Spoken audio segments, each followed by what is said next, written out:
भारत की प्राचीनतम और गौरवशाली सभ्यता की धरोहर पावन भूमि राखीगढ़ी में आयोजित दूसरे राज्य स्तरीय राखीगढ़ी महोत्सव का शुभारंभ हो गया है।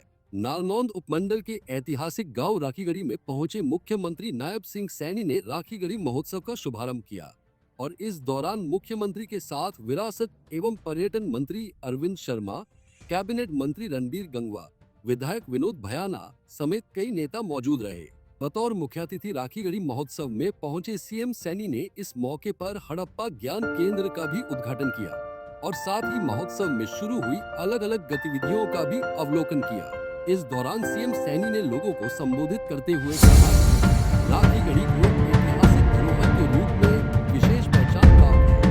यह वही भूमि है जहाँ हजारों वर्ष पहले विश्व की सभ्यताओं में से एक हड़प्पा सभ्यता का उद्देश्य हुआ था। साथियों, भारत की ये प्राचीनतम और गौरवशाली सभ्यता, ये साक्षी परंपरा राखीगढ़ी में आयोजित ये दूसरे राखीगढ़ी महोत्सव के अवसर पर आप सबको मैं बहुत बहुत बधाई और शुभकामनाएं देता हूं। साथियों, मैं आप सभी का इस दूसरे राज्य स्तरीय राखीगढ़ी महोत्सव में जहां हार्दिक स्वागत करता हूं, अभिनंदन करता हूं। यह आयोजन केवल एक सांस्कृतिक ये उत्सव नहीं है, बल्कि यह हमारी सभ्यता, संस्कृति और हमारे गौरवशाली अतीत का ये जीवंत ये उत्सव है। साथियों, आज हम उसी धरती पर खड़े हैं जिसे हमारे पूर्वजों ने हजारों साल पहले आबाद किया था। मुझे गर्व है कि यह वह दरा है जहां हजारों साल पहले दुनिया की प्राचीनतम सभ्यताओं में से एक हड़प्पा सभ्यता ये फली फूली थी।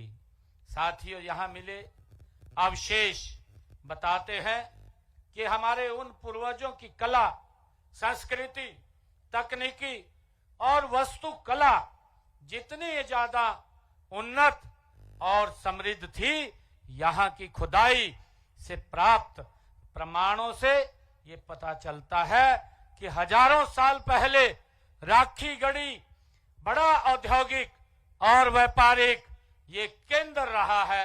इस सभ्यता से ये पता चलता है। मुख्यमंत्री ने कहा कि राखीगढ़ी की पावन भूमि पर ही सबसे पहले गाड़ी का पहिया बनाया गया और यह भूमि हजारों वर्ष पहले औद्योगिक व्यापार की केंद्र रही है। सीएम ने कहा कि इसी सभ्यता से दुनिया को नगर नियोजन, स्वच्छता व जल प्रबंधन का पाठ भी पढ़ाया गया था। उन्होंने कहा कि सिंधु सरस्वती सभ्यता का ये महान केंद्र आज भी पूरे विश्व को ये बताता है कि भारत की जड़ें कितने गहरी, वैज्ञानिक और समृद्ध रही हैं। वहीं मुख्यमंत्री नायब सैनी ने कहा कि राखीगढ़ी को एक अंतर्राष्ट्रीय पर्यटन और शोध केंद्र के रूप में विकसित करने के लिए हमारी सरकार प्रतिबद्ध है। साथियों, मुझे ये खुशी है कि हम राखीगढ़ी को एक अंतर्राष्ट्रीय पर्यटन और शोध केंद्र के रूप में विकसित करने के लिए हमारी सरकार प्रतिबद्ध है। साथियों, यहाँ विश्व स्तरीय पुरातत्व संग्रहालय, शोध संस्थान, पर्यटक सुविधाएं और आधुनिक आधारभूत ढांचा का विकास यहाँ किया जा रहा है। साथियों, हमारा उद्देश्य है कि देश विदेश से आने वाले पर्यटक यहाँ आकर भारत की प्राचीन सभ्यता को समझें और हरियाणा की संस्कृति को महसूस करें। साथियों, इससे स्थानीय युवाओं को रोजगार भी मिलेगा और क्षेत्र की अर्थव्यवस्था को भी एक नई गति मिलेगी। साथियों, यह नया भारत है जो अतीत से प्रेरणा लेकर उज्जवल भविष्य का निर्माण कर रहा है। साथियों, मुझे खुशी है कि देश के यशस्वी प्रधानमंत्री आदरणीय नरेंद्र मोदी जी ने 21 जुलाई 2024 को नई दिल्ली में विश्व धरोहर समिति के 70 का जब उद्घाटन किया था तो उन्होंने कहा था कि भारत की विरासत सिर्फ इतिहास में नहीं है, यह विज्ञान भी है। भारत की विरासत में शीर्ष पायदान की इंजीनियरिंग की गौरवशाली यात्रा भी देखी जाती है। ये आदरणीय प्रधानमंत्री जी के शब्द थे। साथियों, ऐसी ही यात्रा राखी गढ़ी में खुदाई के समय उजागर हुई है। राखी गढ़ी का विकास सरस्वती और दृश्यवती नदियों के बीच ये घाटी में हुआ है।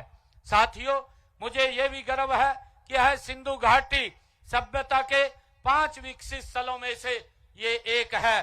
साथियों, अन्य 4 स्थल चाहे हड़प्पा, मोहनजोदड़ो और चाहे गनेरीवाला पाकिस्तान में तथा एक धोलावीरा जो गुजरात में है। साथियों, आर्कोलॉजी सर्वे ऑफ इंडिया के अनुसार हरियाणा में लगभग 100 ऐसे स्थल हैं जो ऐतिहासिक एवं प्राचीन सभ्यता का महत्व रखते हैं। अपने संबोधन में मुख्यमंत्री नायब सैनी ने राखीगढ़ी और राखी शाहपुर गांवों को 21-21 लाख रुपए का अनुदान देने की घोषणा भी की। वहीं इसके अलावा उन्होंने बताया कि राखीगढ़ी को देश के एक प्रतिष्ठित वैश्विक पहचान वाले स्थल के रूप में विकसित करने के लिए केंद्र सरकार द्वारा केंद्रीय बजट में 500 करोड़ रुपए का प्रावधान किया गया है। साथियों, राखीगढ़ी प्रदेश का पुरातात्विक एवं गौरवशाली ये स्थल रहा है। इसे एक ऐतिहासिक धरोहर के रूप में पहचान दी गई है। साथियों, इसे देश के एक प्रतिष्ठित स्थल के रूप में विकसित करने के लिए केंद्रीय बजट आदरणीय प्रधानमंत्री जी ने 500 करोड़ रुपए का प्रावधान किया है कि हमारे जो ऐतिहासिक स्थल हैं पूरे देश के अंदर उनकी देख रेख के लिए आदरणीय उनके विकास के लिए आदरणीय प्रधानमंत्री जी ने 500 करोड़ रुपए का ये प्रावधान किया है। राखीगढ़ महोत्सव के उपलक्ष्य में आयोजित कार्यक्रम को संबोधित करते हुए मुख्यमंत्री ने बताया कि भारतीय पुरातत्व सर्वेक्षण के मुताबिक हरियाणा में लगभग 100 ऐसे स्थल हैं जो ऐतिहासिक और पुरातात्विक महत्व रखते हैं। इनमें रोहतक का फरमाना, भिवानी का मिताथल, कैथल का बालू और फतेहाबाद का बनावाली प्रमुख है। राखीगढ़ी सहित इन सभी स्थलों के संरक्षण और विकास के लिए विशेष परियोजनाएं चलाई जा रही हैं। नारनौंद से हरकेश जांगड़ा, पंजाब केसरी टीवी। हमसे जुड़े रहने के लिए हमारे YouTube चैनल को सब्सक्राइब करें और नई वीडियो की नोटिफिकेशन के लिए बेल आइकॉन को दबाएं। अगर आप ये वीडियो Facebook पर देख रहे हैं तो लाइक जरूर करें और ज्यादा से ज्यादा शेयर करें। धन्यवाद।